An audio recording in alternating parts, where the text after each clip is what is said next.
As the war in the Middle East continues, the world's focus has shifted away from Ukraine, significantly and arguably understandably.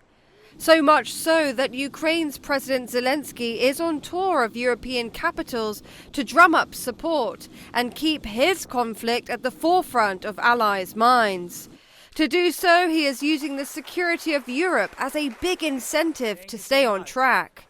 We must build modern defense forces together, only together with you, with all our allies in Europe. Our seas must be secure and our forces in other seas must be protected.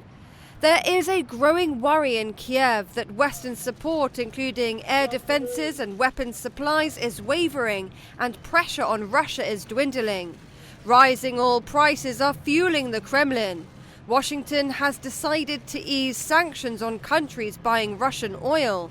In solidarity with Ukraine, London says Russian President Putin cannot benefit from recent global developments. There is obviously a conflict in Iran going on in the Middle East, but we can't lose focus on what's going on in Ukraine and the need for our support there. Zelenskyy has a plan. After all, no one knows drone interceptors quite like Ukraine. It has become one of the world-leading producers of such high tech that could keep Western countries safe. The world has entered a completely new time, a time of drones, a time of AI. This means the evolution of weapons, the evolution of war, and the evolution of crime. Such knowledge could also be vital in the Middle East conflict, helping counter Iranian Shahed drones. The UK has signed a military deal to combine Ukraine's expertise and the UK's industrial base.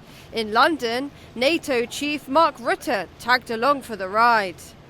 The need for a ceasefire is as pressing as ever. Daily Russian strikes continue to hammer the country. For the past 4 years, Ukraine has very much been in the global spotlight. Now that's fading. With uncertainty over whether talks with the US and Russia will even go ahead, Zelenskyy is on tour.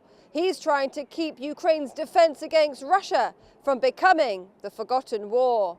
Shadia Edwards-Dashti, TRT World, London.